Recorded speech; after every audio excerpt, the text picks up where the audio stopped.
Welcome back to Wildworx. Today we're going to do a bit of a workshop tour that we've not done before. I'm just going to take you in and show you what the guys are working on, talk you through the different jobs that we've got going on in the day.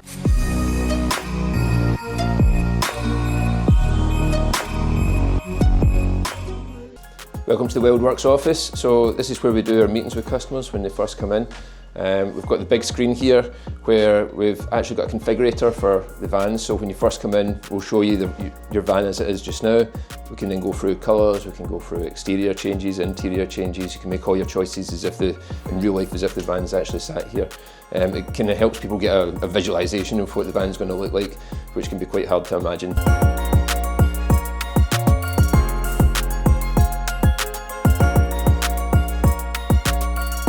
Possible to wire up the lights for these? Just grab a battery. So this is the MAN TGE that some of you might have seen from some of our previous videos. We're just in the early stages of fitting out. This is the new door cards we're doing. They're all Alcantara lined. They're all nice and padded because this is going to be next to your bed. Storage pockets for phones, magazines, books. We've put a little USB-C in the side here for charging your phone at night time.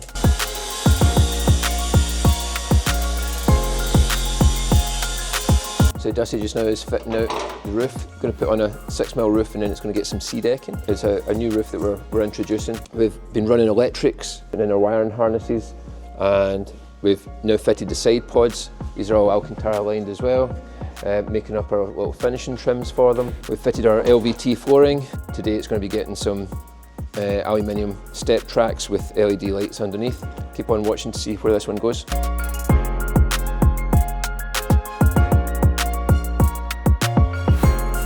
Over in this van we've got a T6.1. This used to be our bread and butter van, but it's mostly the larger vans now. Cameron's just doing some carpet lining, 4-way stretch lining. We take the approach of lining the whole side of the van in one piece.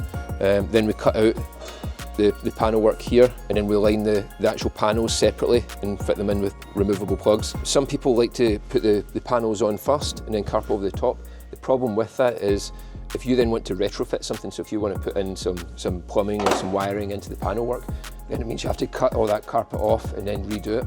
Whereas if you have the panels carpeted separately, you just need to undo the poppers, pull the panel off, do what you need to do and then put it back on. You also need to think about damage, so if somebody nudges into your van, puts a dent in the side of it, you take it to the paint shop, they're going to have to get in behind that to press the dents out. And so to do that, they're going to end up having to slash your carpet again. With a 4-way stretch, you can really get into all the corners. You can use a hot gun if you want to get a wee bit extra stretch on it. The problem with that is if you get too close, then because of the carpet, it will just frazzle and you can burn it, so you need to be really careful with it. But there's a lot of techniques that you can use to avoid having to use those. So Stu here is fitting out this is the grey water tank for the MAN TGE. The customer's having it winterized. It's got 10mm insulation. It's also going to have heat probes fitted into the sides of it where the water inlet and takeoff are. They'll be controllable from inside the van, so that if you're skiing or something, then you can turn them on and it will make sure that the water stays liquid.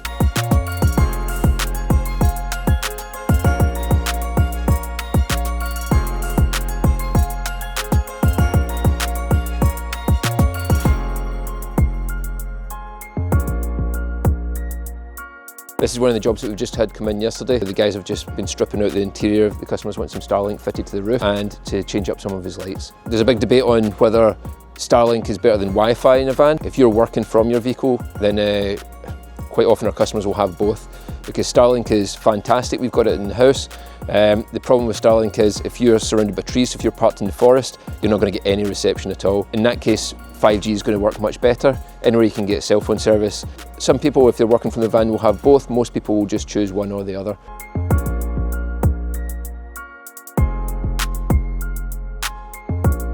So we've had to remove a section of the roof, and we've had to remove this rear panel just to get the cables down.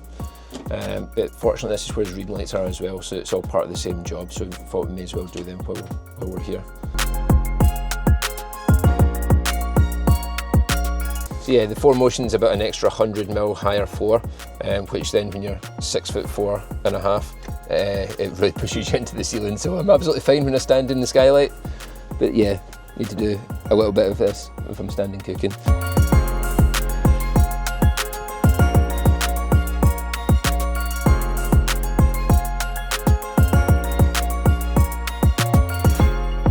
is a van that we've taken in as a trade-in against one of our bigger builds.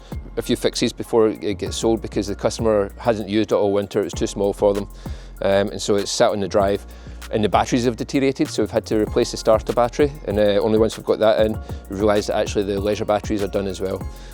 So quite a costly expense. It can be avoided just by turning the van on every now and again, just firing up the ignition, letting it run for a wee while, taking it for a drive to the shops. Or you can get a trickle charger and plug it in, and it'll stop you from having to replace the batteries every year. We recently did a video of us fitting this snorkel. We get an awful lot of crying, laughy faces because we couldn't find any water to go through once we'd fitted the snorkel. So we ended up crossing a ford that was about 5 centimetres deep, and it was the biggest puddle we could find. Also, a lot of people commenting on this should be facing backwards. We did a lot of reading into this. We think it looks much better like this. Contacted Bravo. On all their pictures they have them facing forwards, and really the verdict is that it doesn't really make any difference to the air intake whether it's forwards or backwards. You'd have to be travelling a lot faster than this van's ever going to drive for it to make any sort of difference to the performance. In terms of dust and things going in, it's not really a dusty environment we're living in the UK, so if you're taking it over to Morocco and going through the deserts, then that would be a consideration. You'd maybe want to get one of the circular cyclone tops for it. Flies, yes, you will get flies coming in here. You'll get flies coming in any air intake really, and that's what your filtration box is for, to get rid of those contaminants. Maybe if you're travelling north in Scotland and there's loads and loads of midges, then you'd want to turn the head backwards.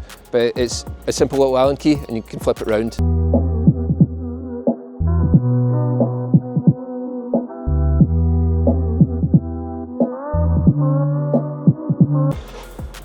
Just going to put the keys back. Not good content. So this has come to the end of another day here at Wildworx, and this T6 has come along quite nicely for today. Cameron's finished the panel work, got everything back together, lined the roof panels with Alcantara silver to match the front cab. He's just having a 12-volt socket fitted on this side, and then it's just going to be some exterior mods that are going to get done tomorrow. Don't forget to follow, like and subscribe, follow up with these vans and see how we get on.